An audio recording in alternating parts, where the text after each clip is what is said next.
Hey guys, it's Max. How's everyone doing? Hey, I ran some numbers and I wanted to show you guys something I found on Defiance. Defiance has been around for a year.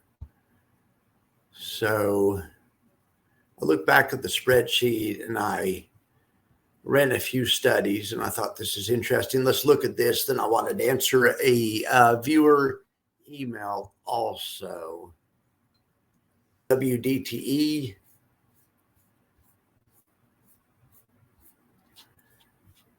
All I did is I looked back. I've been doing this for nearly a year. These funds just hit their year anniversary the other day. I've been doing the spreadsheet since mid-November. So I just tallied up how many wins and how many losses, or I had the spreadsheet tallied up. I thought it was kind of interesting. In JEPY, we had 130 wins, 58 losses. So that's 69% to 31%. The average day was a $51,000 profit. That's not the average profit. That was the average day overall was $51,000 profit, which is 5 basis points or 1 cent a share. Now the average fund size was 120 million, which is higher than it is now. So the fund's been dropping lately. It's down about 20%.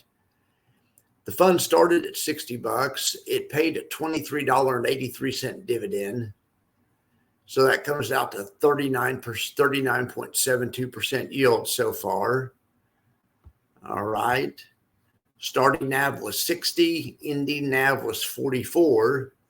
That makes the burn rate 26. Annualized total return is 11.71%. or $3.72. Now let's look at QQQY. I ran the same calculations on this one. Like I said, then I wanted to look at a viewer email real quick, and we'll see what else is going on. Maybe we'll get in the retirement simulator too real quick. Okay. So on QQQY, this is based on NASDAQ, they had 124 up days and they had 60 down days. So that's 68% or 67 to 33.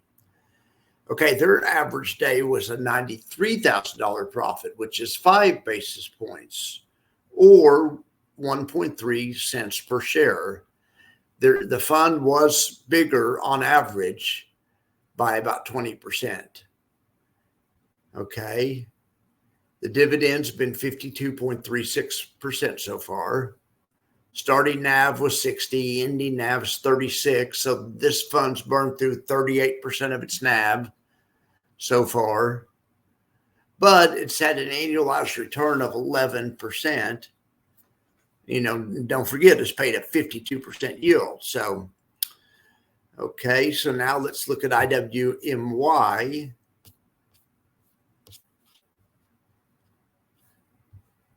This one has struggled a little bit compared to the other ones. It only has 62% winners. So, 62 to 38, something like that. 114 occurrences to 69 occurrences for down days. Okay. But the average is still a positive 21,000, which is 1.2. It's how many basis points is that? I guess it's 1.2 basis points. So that comes to 1/3 cent per share. This fund hasn't shrunk as much as the other ones have. Okay, so the cumulative or the dividend so far has been 53%. That's pretty good, right? Starting NAV was 61, ending NAV was 38.88. So they burned through 36% of the NAV so far. But, total return of 3% positive, dividend of 53%. So it's not all bad. So now let's do this. Okay, I got this comment from Brandon, and Brandon said he was responding to my latest video. And he said, what's the point of these funds if I should only spend 2/3 of the dividend? I thank you, man. If if I can only spend 1/3, not to mention that you have to pay at the end of the year. I think I'm done adding to these funds, which is fine. I'm not trying to say keep adding these funds, but the way I took the question is what's the point of these funds if I have to, if I have to spend 2/3 of the dividend to reinvest? Yeah, absolutely. I get that. And not to mention you have to pay taxes at the end of the year. So after I saw your comment, I started thinking about it and I started reviewing my rules. And so I just started typing them now. So Max's rules for high yield domination: no more than 20% allocated in any one of these high yield ETFs. Okay. Give it at least a quarter of a year with money you're going to invest anyway, or that you already have invested. This isn't the next hot investment. That's probably crypto or something, right? This is just a new class called alternative income. Okay. Be prepared to reinvest 2/3 of the dividend is what I always say. And here's the caveat, and I just added this rule tonight. Unless you own the high yield ETF as a small, less than 20% allocation as part of a diversified portfolio. So let's think about that. If used as part of an allocation of a diversified portfolio, it largely negates the necessity to reinvest 2/3 of the dividend. The rule assumes that you only had one fund and that it was a high yield ETF, and I mean, that's what that rule was based on. It was based on if you only had one fund. So the problem with high yield ETFs, or one of the many problems with them, is especially the high yield ones, they pay such a high yield, they unintentionally cannibalize some of your investment, and you get some of your investment back. That's why Jay and other fund managers just say to reinvest all the dividends. I don't think that makes any sense, because these are supposed to be for income. I think these need to be used to pay bills, but I want to see if that's possible to be done in a smart way, right? That's pretty much all we talk about. When you use these as part of an allocation, it negates a lot of this, a lot of the necessity to do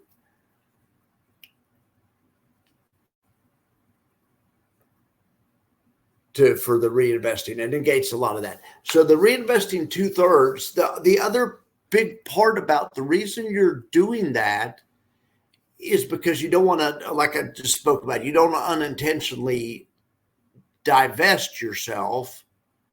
So when you reinvest 2/3, that's to keep you having exposure. Okay. If you already have 80% of your account in the SPY or 60% of your account in the SPY and the market goes up, you're fine. You have all that other stuff covered.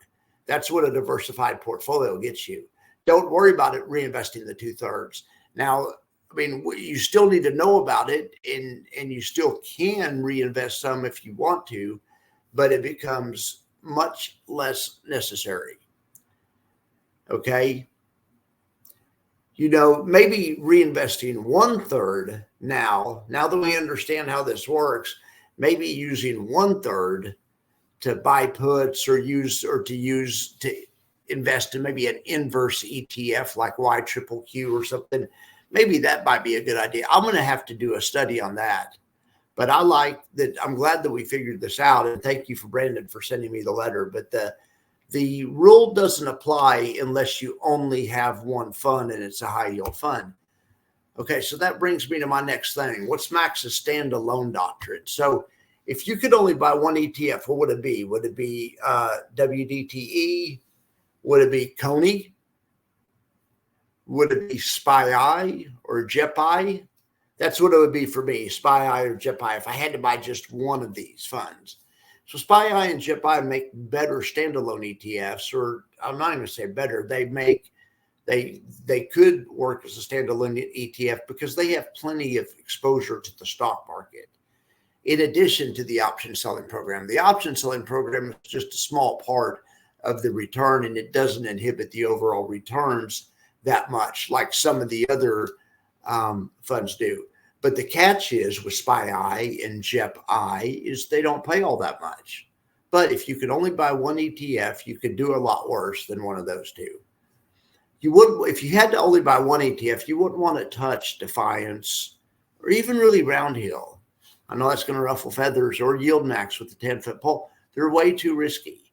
Their yield is too high. They're way too risky. We'll get in the option simulator and we'll try to straighten some of this out. Maybe you could get something like SFOL or FEPI. We'll look at that. But basically, Max's standalone doctrine is if the fund doesn't have enough upside to stand alone, as if it were the only thing that you own, you get savaged on Reddit by the anti-erosion bros. People think it's a terrible fund, but I finally figured out what they're really saying. They always think funds that don't stand alone are terrible funds. You don't see SPY-T get savaged. No one thinks that's going to zero. The funds that don't have as much yield and as much risk also don't get savaged as bad on Reddit. All right. But so the fund has to be able to stand alone. So JEPY, all they do is they own stocks and they sell some calls on top of it. But yes, that could stand on its own. It's basically the S&P 100. So could Bally. So could a lot of these funds could stand on their own. Something like JEPY or QQQY or QDTE or any of the really high yield ones, any of the ones that pay 20, 30, 40, 50, they can't stand on their own. So so when you invest in one of those funds, if it's the only fund you have, then yes, you do have to take 2/3 of the dividend and be prepared to do something with it. You can't, you can't just spend it if it's the only fund you have. If you have a high yield fund and you have plenty of other stuff, 60, 70% of your money's in stuff like the SPY and the VU and the VTI. And then you also maybe have some bonds and some REITs, but then you have, a 20% exposure to SFOL. Okay. No big deal. You don't have to reinvest 2/3 because you already have enough money invested, right? I should have made that clear when I made the rule, but the rule was just assuming a person has all they have is the high yield fund, and of course we would never recommend that. But that's kind of what that rule kind of assumed. So no, you use it as part of an allocation and rock and roll. Right. That's why I say, okay, let's get in the option simulator, or not the option simulator. Let's get in the retirement simulator and simulate a low retirement. Okay. So what did I want to do here? Retirement simulator. Okay. So here I have $1 million portfolio. So here's what I wanted to do. I want to go all the way to the bottom. We're going to start at the bottom. I want to show why you don't go all in. I mean, you could if you wanted to, or let's say this, you don't go all in on a fund that's not a standalone fund, especially you don't go all in. So that would be Defiance. So we'll see what would happen if we would have gone all in on Defiance. So there we have all in on Defiance. We just bought it all on the first day. We bought it at 60. Right now it's at 44. We bought 16,000 shares. So we lost $250,000 worth of NAV, but we made $397,000 worth of dividends or distributions. Okay, so let me do a little work here. So our NAV was down 26%, and we burned 26%. Well, and also it's all NAV burned too. We burned through 26% of our NAV. Okay. So that's, for me, that's too risky. Now, the good part about it is on $1 million portfolio, you make $16,000 a month after taxes in the 50% tax bracket. Think about that for a second. It's not like there's no upside to this. And that's why people go all in on these. I can see why it's certainly tempting, but the repercussions of it, the burn rate is fierce. Okay. So let me show you an alternative. So let's look up, I'm going to scroll it up here. So now we're going to do a guy, and let's just say he goes all in on JEPY. JEPY is the JP Morgan fund, would basically just sound like owning the S&P 100 or 500, but they just own 120 of the stocks. But in any event, it could stand alone, in my opinion. So let's see if it did. If we would have bought it on last year instead. Well, we could have got 18,000 shares. We would have paid 55. They're worth 59 now. Okay, so that means we would have made $76,000 on paper, profit. We would have had a $75,000 income. So that's pretty darn good too, but that's $4,000 a month. Now that's not $16,000 a month, right? But $4,000 a month isn't bad.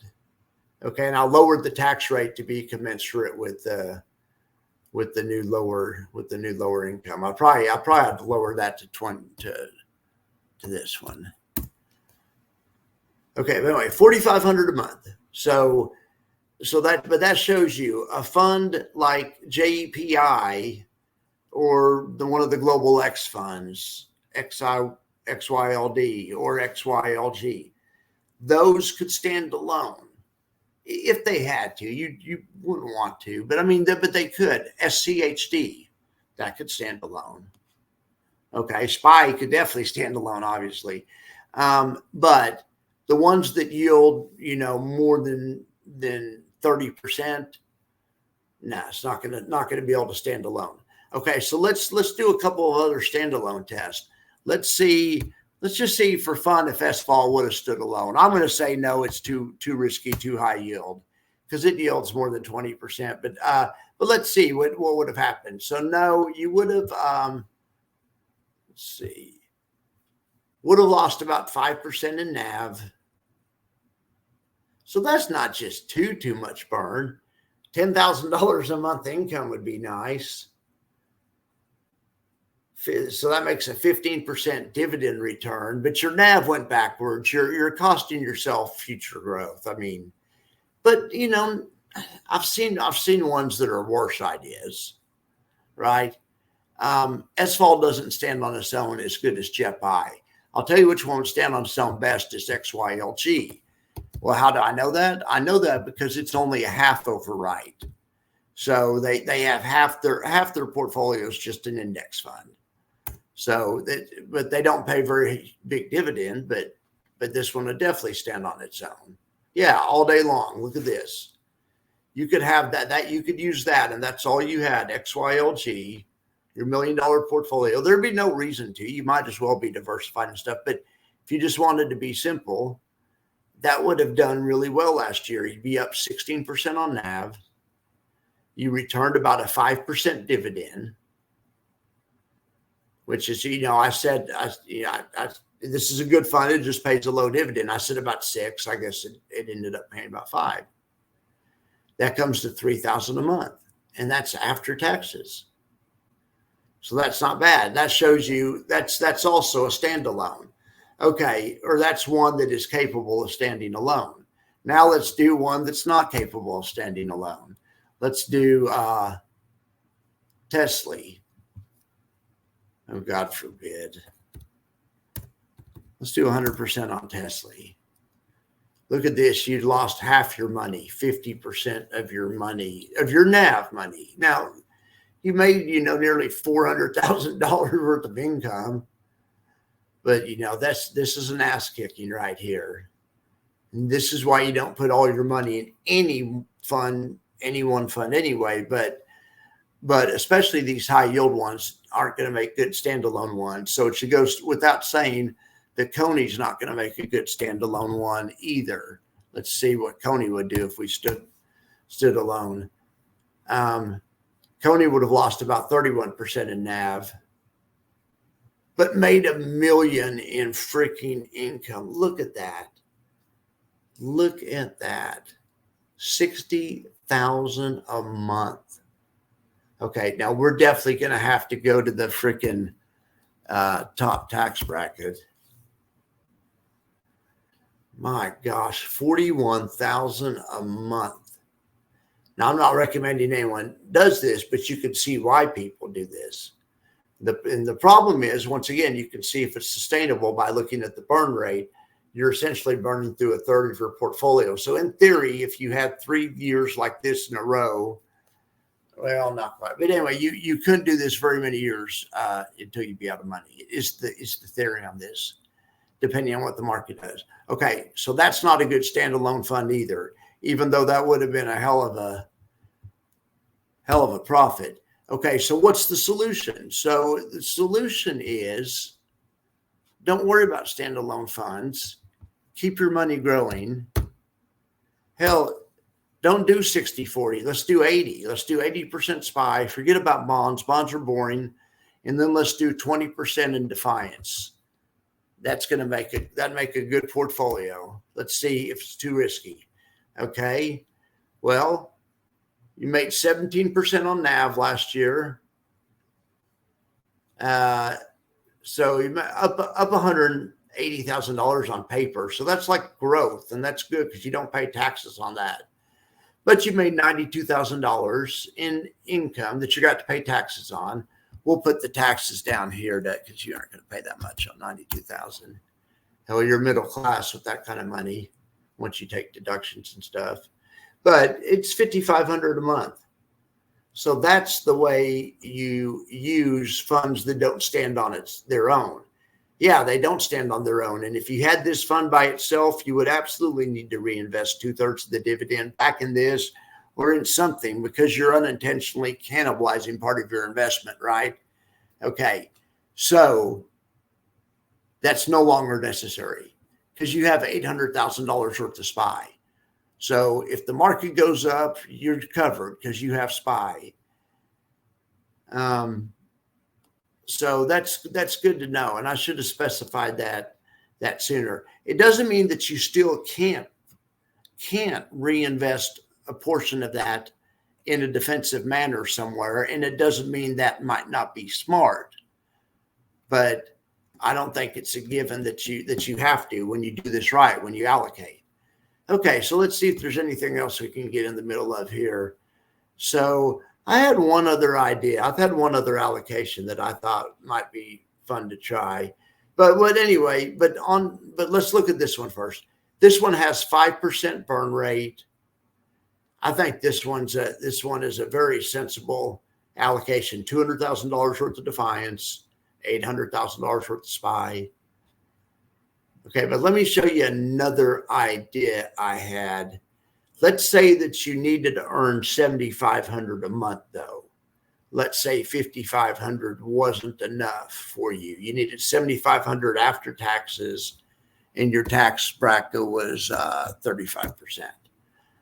Okay, so we could leave 80 in SPY. Let's do this. We're going to leave 80 in SPY. We're going to take Defiance from 20 down to 10, but we're going to put 5 in Tesla and 5 in Coney. That's kind of like betting on a long shot at the racetrack. You don't have to bet as much on a long shot, right? Because they pay more. So we can use a smaller percentage on these because these definitely don't stand alone. They bleed. So we definitely don't want to use a big percentage because they have a lot of decay and erosion and just whatever.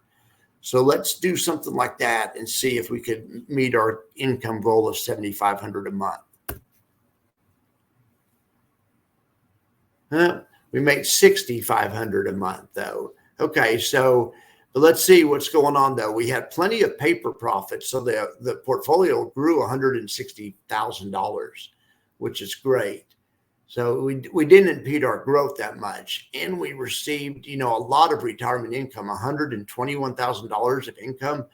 That's a ton. Okay, burned through 6%. That's getting up there a little bit high. So let's maybe try this. Let's do this. Let's take SPY down to 60. Okay, and it's going to free up. I'm going to allocate into some other high yield. I'm going to put 10% in SFAL, And then I'm going to add 5 and 5 to Tesla and Coney. So I'm going to bring them to 10.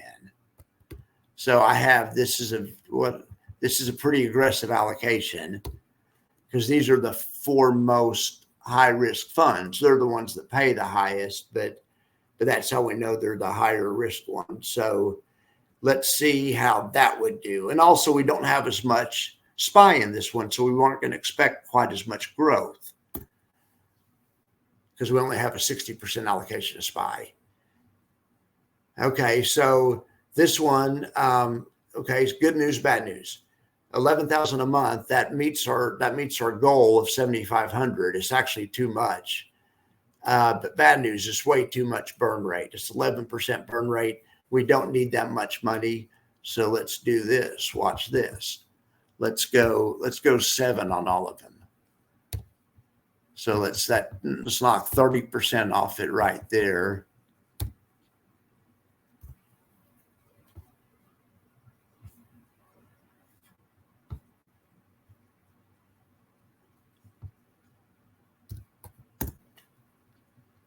All right, so let's see if this one, oh gosh, I wrote it in the wrong one. Okay, here it is, 7777. And then we need, that's 88. So we need 12 up here. So this needs to go to 72. Okay, so 72% SPY, the rest in high yield. Let's see how I did. Let's see if I got the 7,500. Yeah, we got it. We got the 7,900 actually at the 35% bracket. So that is great.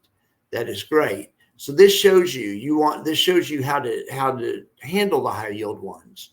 You use as little as possible. That's the whole deal.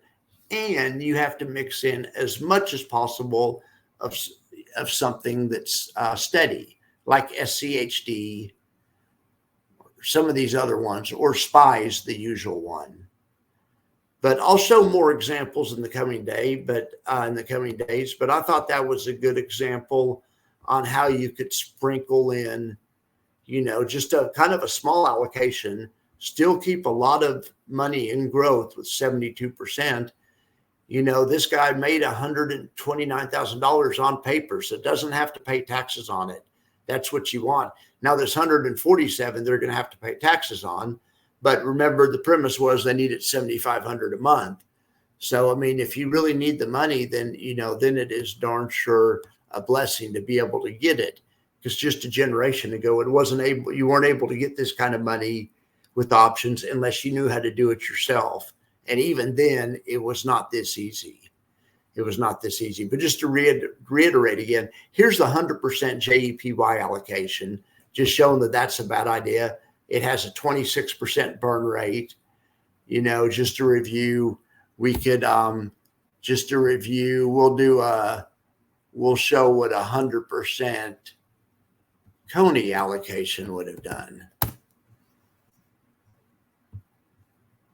Well, this is the one that made $41,000 a month, but look at this, burned $31,000 in NAV. Just all depends on what you're interested in. Are you interested in income or NAV or a mixture? You don't have to pick one or the other once you learn how to allocate. You don't have to be all in on Coney or not. And like I said, we know that Coney's not a good one to be all in on in any event. I appreciate you guys being here. Let me know if you have any questions. I'll read the comments. You guys have a wonderful day. Okay, bye-bye.